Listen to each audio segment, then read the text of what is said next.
Okay, in this little video, I'm going to go over doing what we call a beaded door. So the inner profile of the door before the pocketed panel is actually like a bead, like a round ovary bead. Okay.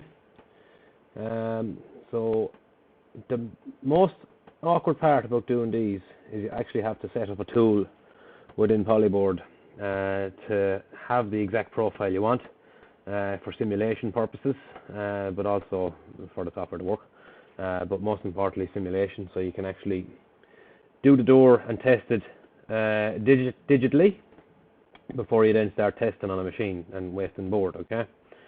So on every round over tool or form tool that you get, on the side of the little box it comes in, there is a technical drawing that will show the profile, the radius, any dimensions that are on it really.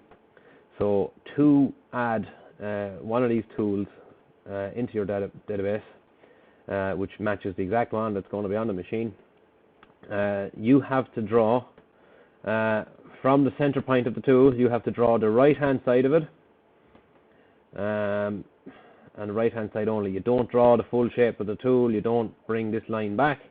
It has to be just the right hand side only, okay? Otherwise it won't work. And it has to be a full vector. It can't be made up of pieces of lines. When you click it, the whole thing has to be highlighting like so. This join vector function will help you do that, because you will draw it in a couple of different lines. Then you select them all, go in here, and then press join. Okay? So what you must do then, we'll go into the tool database, and before you go in there, you need to make sure that this is actually highlighted, because you can't highlight it once this is open. You're going to go add a new tool, and then you're going to go down to form tool. And then, as you can see here, it's actually already picked up what I have drawn. Now, this here doesn't have any exact dimensions on it. I didn't need to.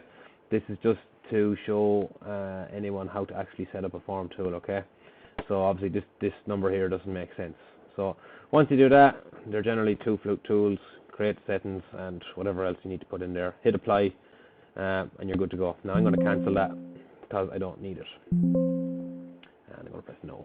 Okay, so in here on the right hand side, I have a pre-made toolpath template that shows how to do these doors.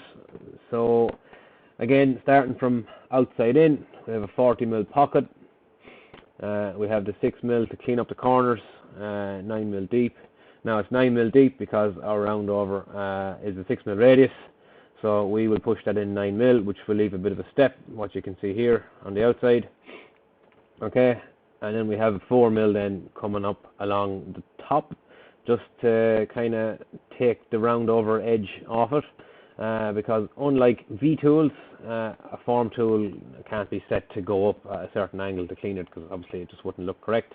It can only follow a square once it's in, so it's just to get rid of the rounds that are left in the corners that we use the 4mm to go around on the top, and also on the bottom, on the inside, just to kind of take the round over edge, make it look more like an actual door. So I'm going to calculate them, okay, and then one by one I'm going to go into toolpaths and just show you what's going on. So reset the preview. Now, so one by one, preview visible. So just pocketing out, that's the main bit of cutting. And then the squaring, preview visible. So then we're left with we'll call it a shaker, which then has to be turned into the bevel door.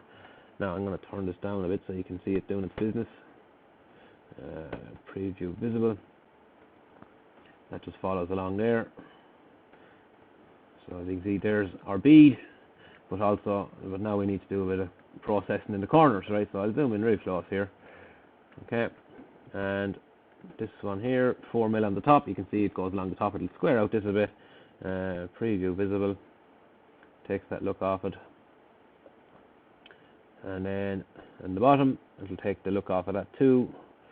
Preview visible, as you can see, and then you're left with a nice bead. Now there is a small radius left, but it is not much really to be seen. These doors are quite popular. We do a lot of them in our fitted furniture end of things. So yeah, and there's nothing special within the form tool program. It is just a profile like any other. It's just set. No, this is actually 8.5. Yeah, and then the formal finishes it off. But all these little settings here, right? As I was saying before, with a door like this, you will get it to look as best you can in the simulation, as best you can, and then before you actually start running a set of jobs, you might do a 200 by 200 square on a piece of scrap.